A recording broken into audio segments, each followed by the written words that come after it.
রোজ রোজ তেলযুক্ত খাবার না খেয়ে তেল ছাড়া এমন নাস্তা তৈরি করে নেওয়া যেতে পারে সামান্য উপকরণে। মাত্র দুটো উপকরণে তৈরি হবে ইডলি ধোসার কথা ভুলেই যাবে। নমস্কার বন্ধুরা, সবাই কেমন আছো? আশা করি সবাই ভালো আছো। আমার পল্লীজননী কুক সেন্টারে নতুন একটা পর্ব দেখার জন্য সবাইকে জানাই স্বাগতম। নাস্তা তৈরি করার জন্য দেখো নিয়েছি 1 বাটি চাউলের গুঁড়ো। তো আতপ চাউলের গুঁড়ো দিয়ে আমি তৈরি করছি, তোমরা এখানে আটা ময়দা দিয়েও কিন্তু তৈরি করতে পারবে। আর নিয়ে নেব দেখো হাফ বাটি সুজি। তো ভিডিওটা কেউ স্কিপ করো না, প্রথম থেকে শেষ পর্যন্ত দেখো, আশা করি সবার ভালো লাগবে। আর ভালো লাগলে বন্ধুদের সাথে একটু শেয়ার করে দিও, আর একটা লাইক করে দিতে যেন ভুলো না। আর নতুন বন্ধুরা চ্যানেলটা সাবস্ক্রাইব করে আমার পাশে থেকো। স্বাদ মতো লবণ দিয়ে এবার এই শুকনো উপকরণগুলো এইভাবে ভালো করে মিশিয়ে নেব। যে বাটি মেপে চাউলের গুঁড়ো আর সুজি দিয়েছি সে একই বাটির মাপ করে আমি জল দিয়ে দিলাম। তো এখানে আমি নর্মাল জল দিয়ে আমি একটু গুলে নিচ্ছি। তো 1 বাটি জল নিয়েছি, তো হাফ বাটি জল দিয়ে আগে প্রথমে গুলে নিতে হবে। 1 চামচে কিন্তু জল সব দেওয়া যাবে না, তাহলে কিন্তু গুলতে একটু সমস্যা হবে, একটু দলা দলা থেকে যায়। তাই কম কম করে জল দিয়ে এইভাবে একটু গুলে নেব। তো প্রথমে দেখো হাফ বাটি জল দিয়েছি, তারপরে আবারও দিয়ে দিলাম। তো 1 বাটি জল দিয়ে এই যে গুলে নিয়েছি, তো এরকম অবস্থায় এসেছে। তো এরপরে আরও হাফ বাটি জল দিয়ে আমি গুলে নেব।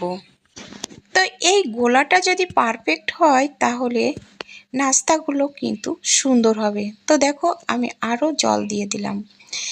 আমি এখানে 1.5 বাটি জল দিয়ে দিলাম।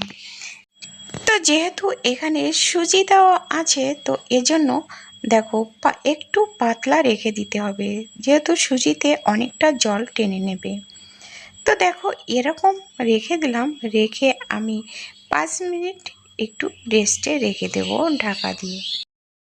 5 মিনিট বাদেই দেখো আবারও কিন্তু এইভাবে একটু নেড়ে নিতে হবে, তা না হলে কিন্তু সুজিটা তলায় কিন্তু জমে যাবে। তো এভাবে ভালো করে নেড়ে চেড়ে দেখো এরকম রেখে দিলাম। দিয়ে চলো এবার গ্যাসের চুলায় প্যান বসিয়ে দিলাম। দিয়ে আর এদিকে দেখো বাটিতে অল্প একটু তেল আর জল দিয়ে আমি একটু মিশিয়ে এই যে প্যানের গায়ে লাগিয়ে দিলাম।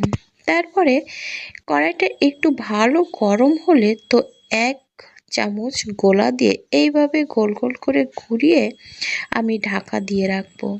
30 সেকেন্ডের ভিতরে কিন্তু একটা নাস্তা রেডি হয়ে যাবে। তো বন্ধুরা এভাবে যদি বাচ্চাদের টিফিন বাটিতে তৈরি করে দাও, তো অনায়াসে টিফিন বাটি কিন্তু ফাঁকা হয়ে যাবে। তো অনেকেই কিন্তু আবার তেল খেতে চাও না, তারা কিন্তু এরকম ভাবে একেবারে তেল ছাড়াই নাস্তাটা তৈরি করে নিতে পারো।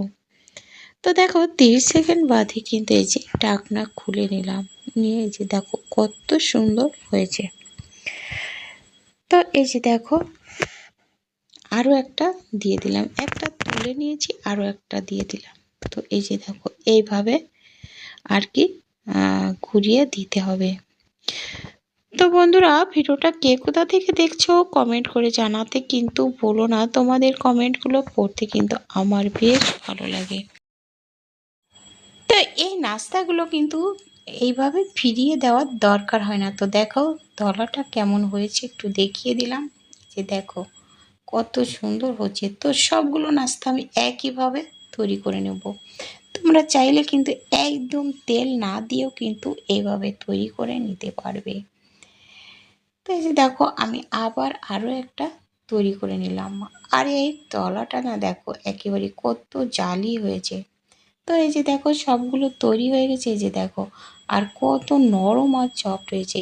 আর এগুলো তৈরি করে আর এই নাস্তাগুলো না যে কোনো সবজি, মাছ, মাংস, ডাল, মিষ্টি যা খুশি তাইতে কিন্তু খাওয়া যাবে। বাচ্চারা তো খুবই পছন্দ করবে, আর এটা আমারও খুব পছন্দ। তো দেখো এই যে দেখো একটু মাংসের ঝোল নিয়েছি, তো তাই দিয়ে এই যে দেখো একটু খেয়ে নিয়েছি, খেতে অপূর্ব হয়েছে।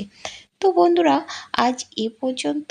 দেখা হবে পরবর্তী ভিডিওতে। ততক্ষণে তোমরা ভালো থেকো, সুস্থ থেকো। নমস্কার বন্ধুরা।